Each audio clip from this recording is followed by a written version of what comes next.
da UFRJ, e ele vai falar com a gente sobre análise de conjuntura do país de colonialismo. Tá? Boa tarde, pessoal. Queria agradecer também o Tomás que fez o convite para estar aqui. É muito bom falar depois dele, porque eu acho que ele também já introduziu bastante do assunto. Certo? E agradecer também pelo convite, porque assim, eu, o Tomás e a Ariane, uma opção de companheiros, né? A gente já se conhece há bastante tempo, mas esses momentos e a gente se encontra quase que semanalmente para fazer as nossas conversas, nossas discussões e estudos e tal. Mas esses momentos assim, que a gente organiza, fala, sistematiza um pouco os dados e tal, a gente vê o quanto a gente até nem conhece muito do amadurecimento que o nosso companheiro, nosso colega ali desenvolveu. Então, foi muito bom assistir a palestra do Tomás aqui, a intervenção dele, e complementado, inclusive, pelas perguntas que vocês fizeram, né? Que eu acho que deu bastante oportunidade para também aprofundar o raciocínio. E de tal forma que eu acho que depois, é tempo, né? Eu acho que a gente pode voltar a fazer esse debate em conjunto com o próprio Tomás, porque eu acho que as coisas vão se complementar. Certo? Bom, a ideia era falar um pouco sobre colonialismo químico, né? Essa é uma tecnologia que, pelo menos que eu saiba, foi meio que cunhada por uma professora lá da USP, chamada Larissa Bombardi, né? Uma geógrafa, e eu vou trazer bastante dados dela aqui, né? Especialmente de uma publicação de um livro que ela lançou, acho que ano passado, né, que traz muitos desses dados. Eu vou também disponibilizar essa apresentação para vocês e acho que a ideia é essa. Pode passar? Bom, aqui era um pouco, até retomo um pouco o que o Tomás falou, né, e eu vou passar muito rapidamente, né, mas só para lembrar assim, né, quando a gente fala de visão internacional do trabalho, né, como o Tomás falou muito bem aqui, é mais ou menos o quê? É o que nos cabe produzir, né? O que nós, enquanto país, certo? Produzimos para essa economia mundial. Né? O que nós produzimos, como produzimos, por que produzimos. Né? No fundo, o materialismo histórico, né? o marxismo, ele vai tentar fazer uma análise, né, de como as classes em luta dentro de um determinado país, mas também em luta no mundo, certo? Vão determinar, em última instância, o que cada país, o que cada conjunto de trabalhadores, né, vai produzir na economia mundial. E Tomás já frisou muito bem, né, nas últimas décadas para cá da nossa história, né, o Brasil, de certa forma, se reprimarizou a sua economia, né?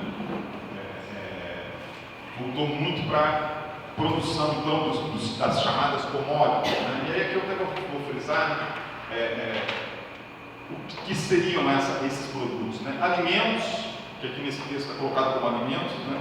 A gente poderia, na verdade, dizer que são mercadorias, né? Petróleo, minerais, essa coisa toda. E isso vai ter um impacto, né, enorme, né, na nossa vida. Porque ela vai aprofundar uma porção de processos, né, que de certa forma já existiam na história do Brasil, né, como o Tomás lembrou, na parte da manhã, não sei quem de vocês comentou, isso lembra muito a situação do Brasil colônia. Né? Então, o que essa mudança, essa reorganização da economia mundial, o que afeta a organização do que nós vamos produzir no país, certo? Vai provocar, é muito violento, é muito forte, né? No sentido de aprofundar essa reinserção do Brasil enquanto produtor, enquanto a roça do mundo, né? Se nós pensarmos assim, enquanto a roça do mundo. Né? E aí é que vem esse termo chamado de colonialismo químico, né? Que até onde eu sei, que eu falei, foi cunhado pela professora Larissa Bombardi, e esse livro, né, Agrotóxicos e Colonialismo Químico, se eu não me engano, tá? que é o título do livro dela, ela vai definir o colonialismo químico como algo mais ou menos assim, né? Então a expressão colonialismo químico ajuda a desnudar o que e em que tem se desdobrado esse movimento do capital quando indústrias sediadas em países centrais do sistema econômico internacional vendem agrotóxicos proibidos em seus próprios territórios para países do sul global, particularmente da América Latina. Além de ocasionar os já mencionados problemas socioambientais, essas substâncias muitas vezes têm sido usadas como armas, né, em conflitos mundiais. Então, essa noção, né, essa ideia de colonialismo químico é mais ou menos isso, né?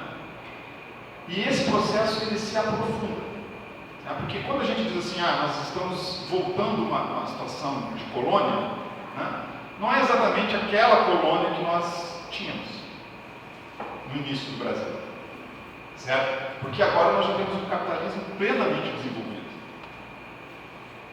certo? Então nós temos forças produtivas completamente desenvolvidas, nós temos um capital financeiro, né? Tomás mencionou bem aqui, também extremamente desenvolvido. Isso implica o quê? Modificações tecnológicas, de certa forma, que a gente poderia dizer assim, fantásticas, né? Em termos de conhecimento científico, né?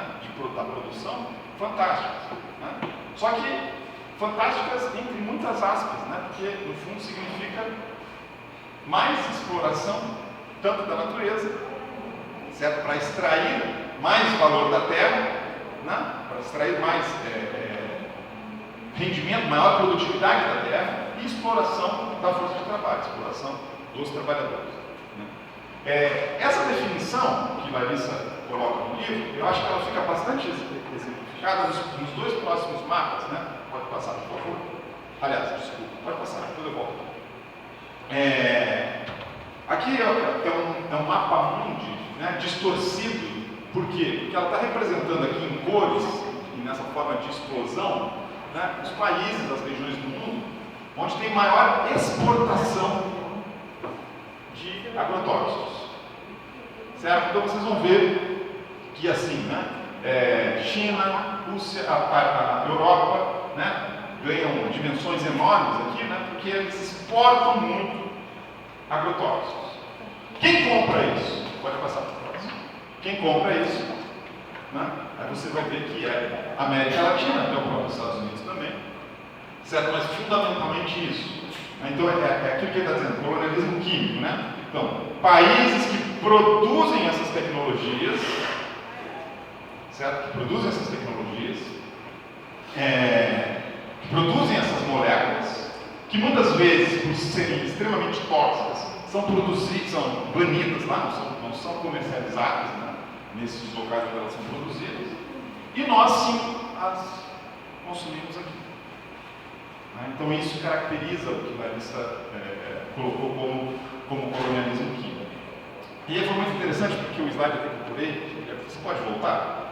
Porque hoje de manhã perguntaram sobre a questão dos transgênicos, né? E que isso poderia acarretar e tal. E eu coloquei esse slide aqui porque recentemente estava trabalhando lá no Fundão e estava lendo uma parte desse livro que é Biotecnologia, a Universidade e o Complexo Universidade e Indústria.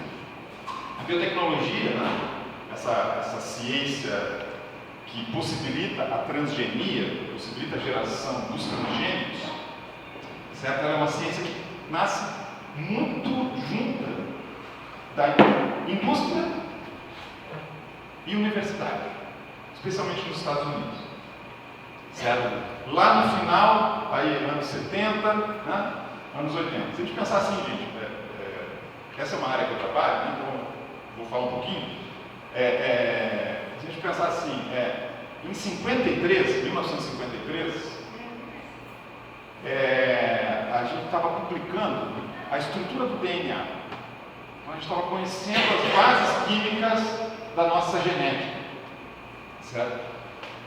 Questão de 20 anos, certo? Ali finalzinho dos anos 70, aliás, início dos anos 70, nós já tínhamos a primeira bactéria geneticamente modificada. Ou seja, a primeira bactéria transgênica, certo? No início dos anos 80, a gente estava produzindo a insulina transgênica. A insulina humana numa bactéria. Estava produzindo insulina humana numa bactéria no início dos anos 80. Então perceba, de 53 para o início dos anos 80 é 30 anos. É muito rápido. Muito rápido. Antes da insulina, nós já tínhamos as primeiras plantas também geneticamente modificadas. Quer dizer, já se conhecia o processo de modificação genética de plantas, tá? O tabaco, principalmente. Mas olha aqui que interessante o que esse pesquisador que escreveu esse livro diz a respeito da tecnologia, né? E ele é uma pessoa insuspeita, né? Universidade da Califórnia, Davis, né? Então, não é nenhum cara progressista. Na verdade, ele está escrevendo isso em 86, quando esse livro foi editado. A biotecnologia será capaz de inserir os países menos desenvolvidos de forma mais explícita na economia global, aumentando as vendas de sementes agrícolas, fertilizantes e produtos químicos, de proteção de cultivos para eles e aumentando a produtividade agrícola para que possam vender mais no mercado mundial. Nem os computadores, nem as novas tecnologias de computação podem afetar os países menos desenvolvidos de forma tão fundamental. Somente a biotecnologia pode fornecer os insumos necessários para áreas do globo que ainda não tem nem televisão e nem mesmo eletricidade, né? A necessidade de medicamentos e alimentos é aguda e constante.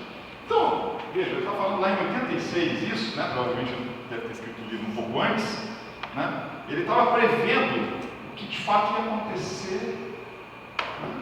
Com a inserção dos transgênicos, das sementes transgênicas, e de toda essa tecnologia química que se desenvolve em função da transgenia, principalmente, né? No nosso país, na nossa região. Certo? Hoje nós somos o país que mais consome agrotóxicos no mundo. Né? Nós consumimos mais agrotóxicos do que a China e os Estados Unidos juntos. Claro, nós temos 2 safras ao ano, né? Em muitas das nossas culturas nós conseguimos produzir 2 vezes ao ano. Né? Mas é impressionante o que significou essa tecnologia e como isso impacta os nossos hábitos, né? E a nossa forma de produzir alimento, entre aspas, porque não é exatamente alimento que a gente está tratando, né? Mas é assim como se vende, né? A necessidade, medicamentos e alimentos, que é aguda. Né? Então você vende uma tecnologia pelas nossas demandas reais, né? Mas no fundo elas a gente sabe o que isso significou. Pode passar então agora, de novo, pode passar. Aí aqui, tem mais um gráfico que vai aparecer, pode já passar. Então aqui é o nosso consumo, né, de agrotóxicos no Brasil. Né? Aqui vai, se não me engano, são toneladas. E aqui de 2010 a 2021, certo? Então a gente está aumentando, né? Se eu não me engano, a partir de 2008 a partir de 2008 a gente já é o líder em consumo, certo? E aí a gente pode pensar assim, tá, mas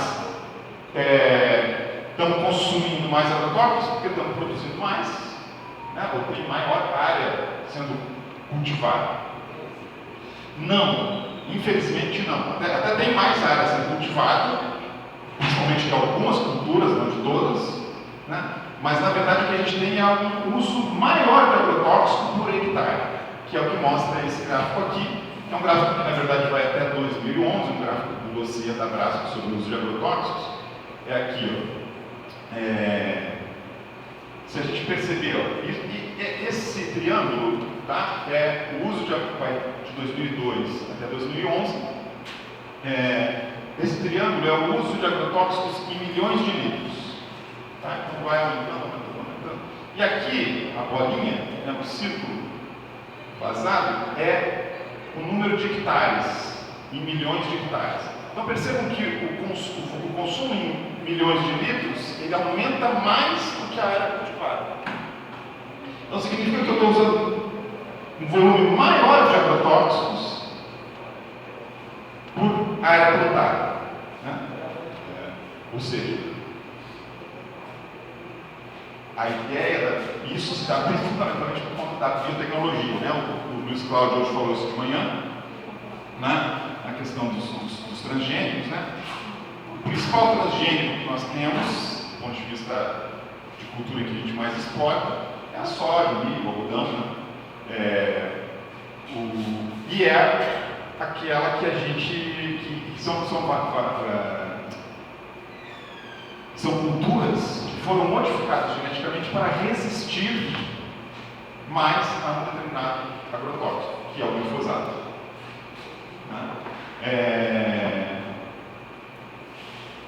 Então essa tecnologia é o que justifica isso. Por que a gente está botando mais agrotóxico por hectare?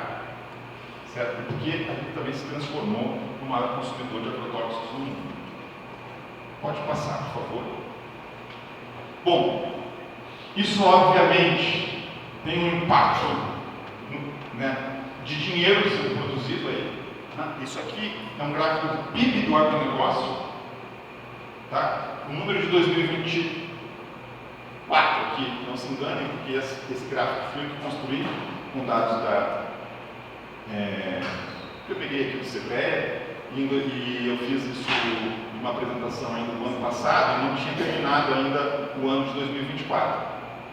Então, por isso que ele diminuiu. Né? Então, o PIB do agronegócio cresce paralelamente a isso. Né? Percebam que se a gente pensar aqui, ó,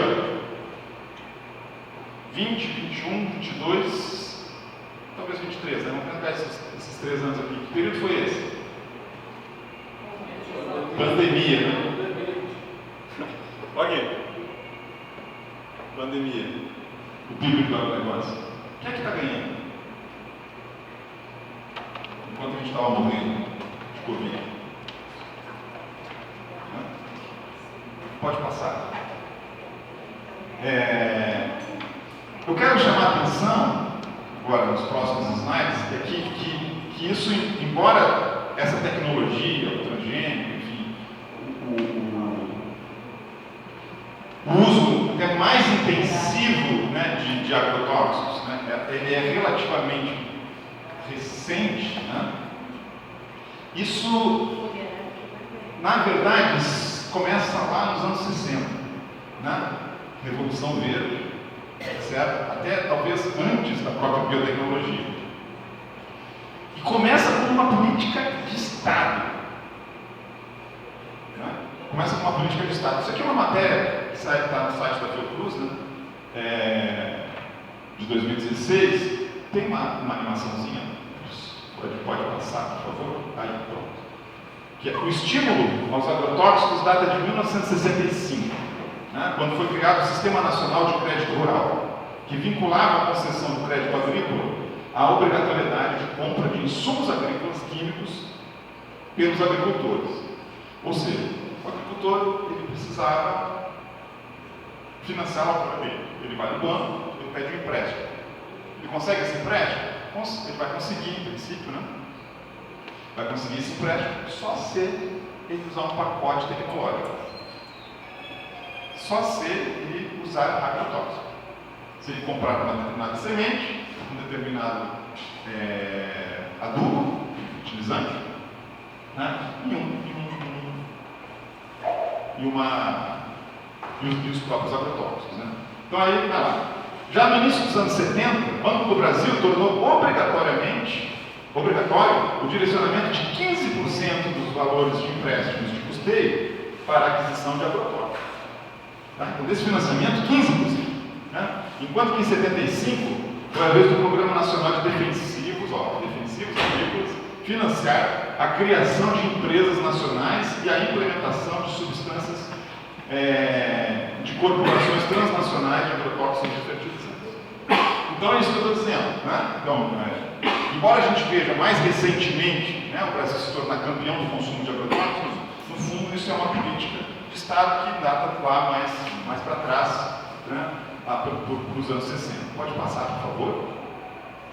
E eu vou dizer que isso é uma política de Estado extremamente nefasta, certo? Porque o crescimento, o aprofundamento desse processo de colonialismo químico, de recriminalização da nossa economia, ele vai também se dar, além da intensificação da produção nas áreas já cultivadas, também abrindo novas fronteiras de cultivo.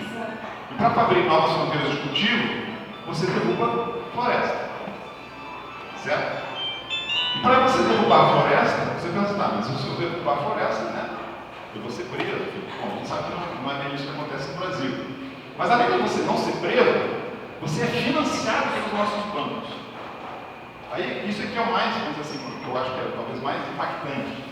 Esse estudo, que é um relatório do Greenpeace, né, ele faz o quê?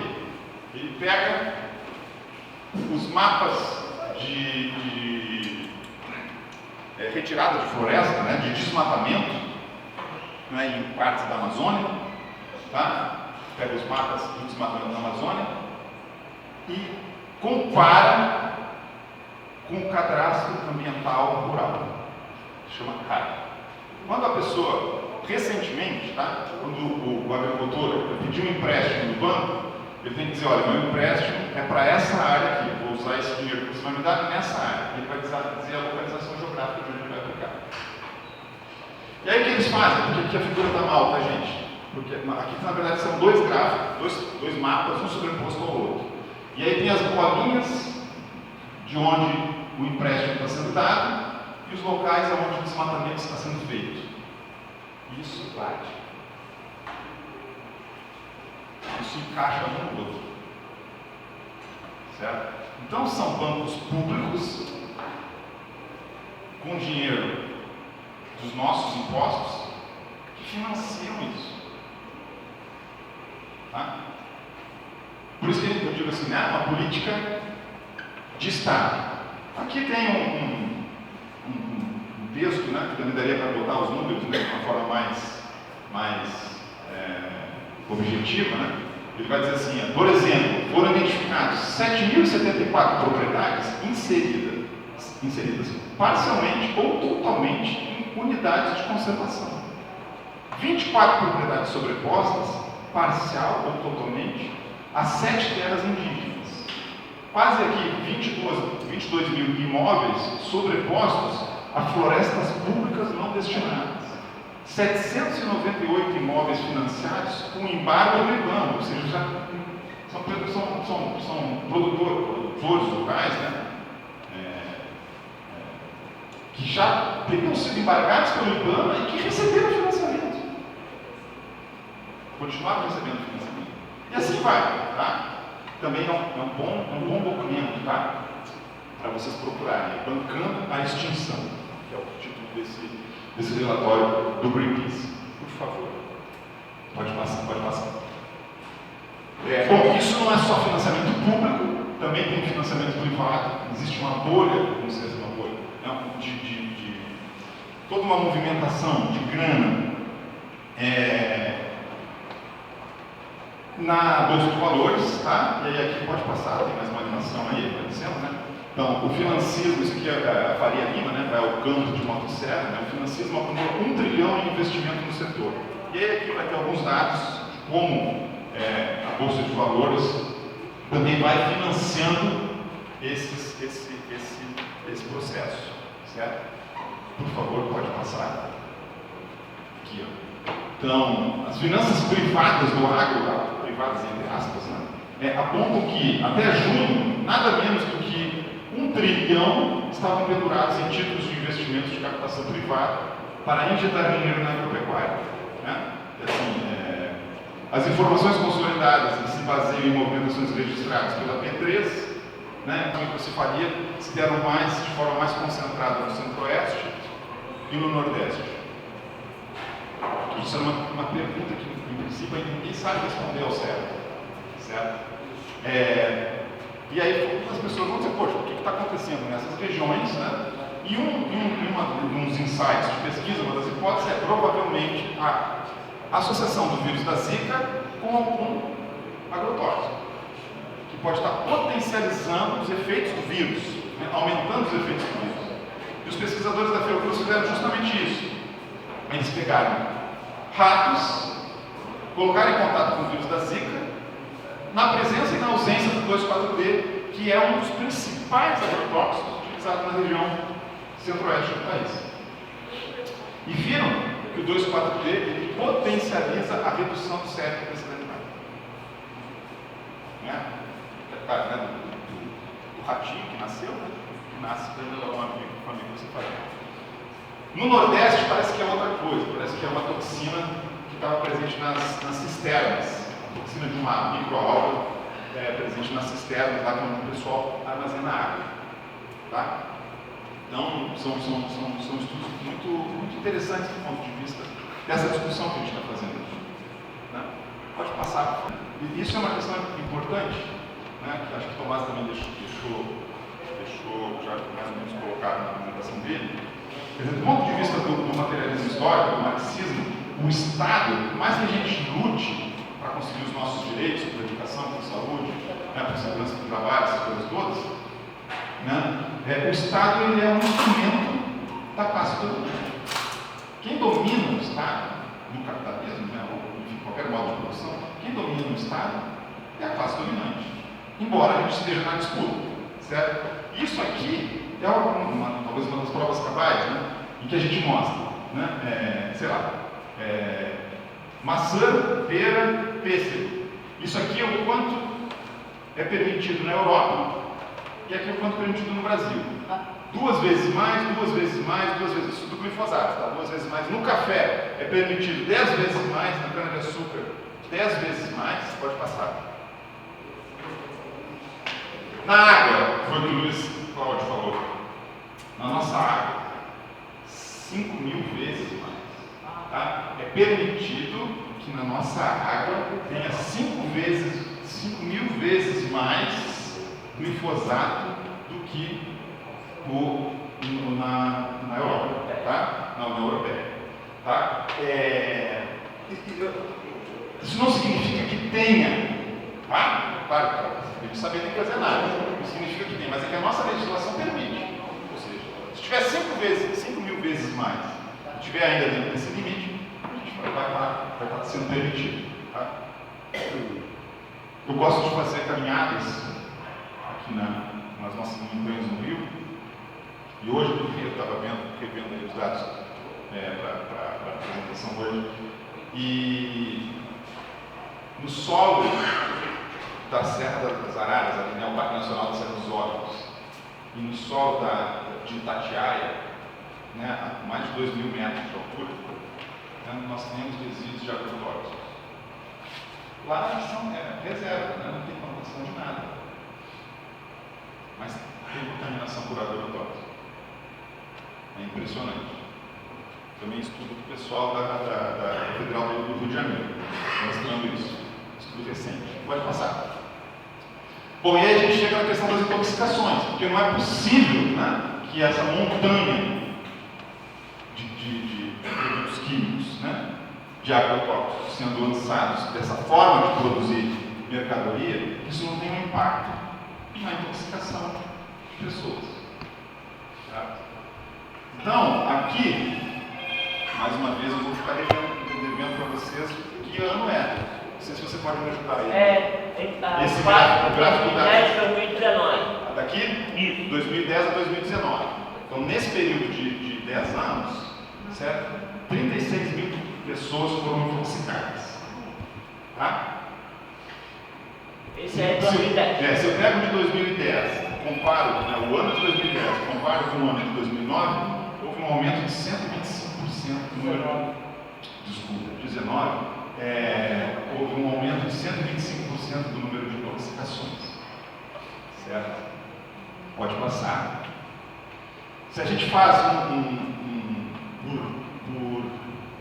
aqui é por sexo, né, gênero, aqui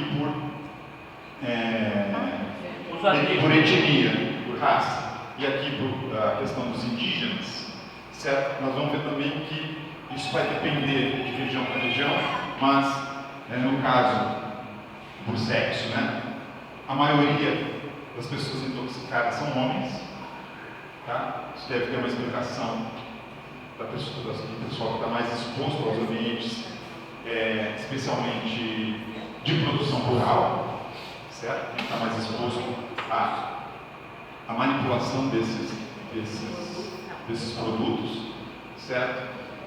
Aqui vai ter, gente, se é negro, se é branco, né? João Renato vai, eu não consigo enxergar qual é a corzinha de cada uma delas aqui, certo? Vai depender muito da região do país, né? No Nordeste, se não me engano, são mais negros, certo? No Sul, são mais brancos, né? Então, também dependendo do terceiro, provavelmente, né? Dependendo do peso sexual dos grupos étnicos, né?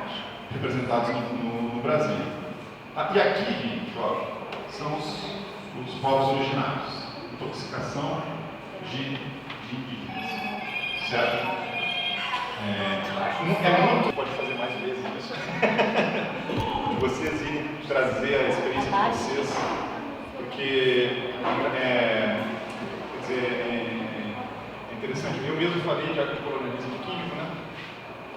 E aí a questão dos agrotóxicos, né? E parece que até aquela palavra, né, agro e tal, remete muito à questão da situação rural, né? De quem está lidando lá numa fazenda, numa lavoura, né? Mas a experiência de vocês, né? Quer dizer, a importância do trabalho de vocês, do ponto de vista de manutenção da saúde, né? Das populações urbanas e tal.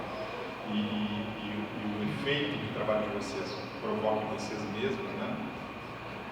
Que de certa forma a gente vem acompanhando, né, com o trabalho do projeto Multicine e tal. Isso, quando a gente coloca, por exemplo, os números dos agentes de combate a endemias para alguns colegas lá na universidade, mesmo para os alunos, eles ficam assim, abismados, porque não entendem isso, né? Como é que o controle do mosquito, né, provoca tantas mortes assim, né? Provoca tanto adoecimento assim, né? E eu acho que espaços como esse, vocês levarem essa experiência também para os nossos locais, né? Acho que são elementos disso que eu acho que o Roberto Leandro falou, né? De uma tentativa de mobilização. Sempre quando a gente vai fazer análise de conjuntura, vai levantar dados sobre a nossa realidade, né, a nossa realidade é uma realidade muito dura. A gente não precisa só desses dados para saber disso, né? Os números, vão assim, reforçam a nossa experiência cotidiana, certo? Mas eles não devem ser motivos de nossa desmobilização. Muito pelo contrário. Eu acho que, inclusive, isso E aí eu acho que quando a gente diz isso, quando a gente assume essa realidade, que ela é muito violenta para as nossas expectativas, não significa que a gente tem que parar de lutar, né? Aí eu estou falando aqui com meus 49 anos, né? Vejo que tem pessoas muito mais experientes do que eu, mas então quando? Né? Bom, talvez não seja para a gente, né? Ou talvez seja para a gente, mas o fato é que se a gente não fazer, né, os que virão depois vão ter mais dificuldade ainda, né? Então acho que a gente tem essa é a tarefa principal, né? Continuar na luta, né? Com a realidade que a gente não escolhe, infelizmente. É a realidade que ela é, que ela se impõe, né? Por questões históricas, fundamentalmente, né? E também pela leitura de todas as experiências de mundo da classe trabalhadora, né? Desde que a classe trabalhadora começou a se organizar, ela só conseguiu conquistas a partir da sua organização. Nunca foi lhe dado de graça, nunca nos foi dado de graça, né? Sempre foi acima de muita luta. E aí eu acho que com isso, eu, de certa forma, acho que aborda um pouco o que o Beto falou, né? Mas falo também um pouco ou pelo menos penso, né, que acho que aborda um pouco, por exemplo, entrando nas perguntas propriamente ditas, nas colocações, transgênico versus orgânico. Eu acho que toda vez que a gente conseguir, né, estimular a experiência da produção de orgânico, né, ela é extremamente válida, né, porque a gente vai gerando conhecimento também a respeito disso, né, não é trivial, né, talvez os nossos avós, os nossos bisavós, né, tinham essas práticas, né, da horta em casa, enfim, né, e isso a gente foi perdendo, certo? Foi perdendo. Então, toda vez que a gente, de fato, conseguir fazer isso, né, seja de forma individual, seja de forma mais coletiva, de forma mais organizada, eu acho que isso é extremamente positivo. Claro que a gente não pode perder de vista, né, que tem um poder enorme, né, que faz qualquer uma dessas experiências ficar muito pequena. Então, eu acho que todas essas experiências, né, do orgânico, principalmente, da agroecologia, né, ou de formas diferentes de combate de endemia, que eu sei que vocês vêm desenvolvendo, né, as experiências, né, extremamente de métodos alternativos, né, completamente, enfim, livre de agrotóxicos. Da mecânica. Controle mecânico. Controle mecânico, exatamente, né, as armadilhas e todas essas outras possibilidades, né, são extremamente interessantes.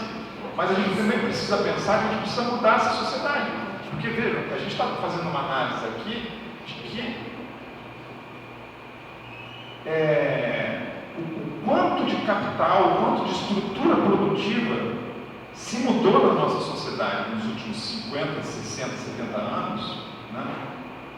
Essa coisa que a gente chama de produção de alimentos, que no fundo não são alimentos, são no fundo mercadorias, né? E por isso que não importa se ela é orgânica, porque hoje a gente vai ter grandes redes de supermercado vendendo também alimentos orgânicos. Não vai ter. Esses caras ganham como, né? Então também existe uma exploração também do mercado orgânico, que não vai ser para todo mundo, né? Vai ser para o pessoal da classe média mais alta, enfim, né? Mas então também, enfim, o que eu quero dizer com isso é que a gente precisa pensar, pelo menos de forma mais a longo prazo, né? Em mudar essa sociedade, mudar esse modo de produção. Não há como construir uma sociedade livre de agrotóxicos nesse modo de produção. Né? Um modo de produção baseado na exploração do trabalho e da natureza. Certo? Então, acho que isso é uma coisa que a gente tem que estar sempre em perspectiva. E aí eu acho assim, o orgânico, essas experiências, né, como eu falei, do orgânico, da horta, da agroecologia, são extremamente positivas na forma que a gente não vai fazendo as coisas de assim, nós vamos fazer uma revolução e vai mudar tudo. Não. Né? A gente vai fazendo ao longo desse processo. Então, se eu vou aprendendo a desenvolver processos agroecológicos no meu processo de luta, de transformação da sociedade, tanto melhor. Porque é mais ou menos o seguinte, a gente vai fazer uma revolução aqui, né, para acabar com o capitalismo, né, e aí depois a gente resolve a questão das mulheres, depois a gente resolve a questão dos negros, depois a gente resolve a questão... resolve a questão das mulheres, dos negros, enfim, né, de todas as opressões no processo de transformação dessa sociedade. Senão a gente não vai fazer isso. Né? Então, por isso que eu digo, as práticas orgânicas, né, elas têm que estar nesse processo, nesse entendimento. E ao mesmo tempo entendendo que se a gente fizer isso de forma isolada, ela vai também ter muitas limitações. Então, por isso que quanto mais coletivo for essa luta, quanto mais a gente conseguir dividir essas experiências, tanto melhor, penso eu. A questão dos bancos de sementes, né? Bom, eu desconheço como é que está a Embrapa hoje, né?